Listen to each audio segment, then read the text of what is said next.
বিএলওকে হুমকির অভিযোগ, সন্দেশখালী নাজাতে গ্রেপ্তার বিএলএ তৃণমূল কর্মী, ভোটারের নাম কাটা যাওয়ার আশঙ্কায় হুমকি, বিএলওর অভিযোগের ভিত্তিতে গ্রেপ্তার।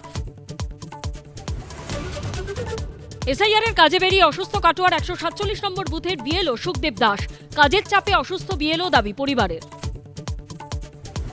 রানাঘাটের পর হাওড়া ফের জীবিত হয়েও ভোটার তালিকায় মৃত, 2025-এর তালিকায় নিয়ে 2002 সালে ভোট দিয়েছেন দাবি শিবপুরের বৃদ্ধার, নতুন করে নাম তোলার পরামর্শ বিএলও। ফের ভুয়ো ভোটারের অভিযোগ, সন্দেশখালীতে শ্বশুরকে বাবা বানিয়ে ভোটার কার্ড তৈরির অভিযোগ বাংলাদেশি যুবকের বিরুদ্ধে, বাংলাদেশি নন পাতানো ছেলে দাবি শ্বশুরের। কসবায় হোটেলে রহস্য মৃত্যুতে চাঞ্চল্যকর তথ্য, নিহত যুবকের পা বাঁধা ছিল, মেলেনি মোবাইল ফোন, নাকের নিচে রক্তের দাগ, খুন বলে প্রাথমিক অনুমান পুলিশের।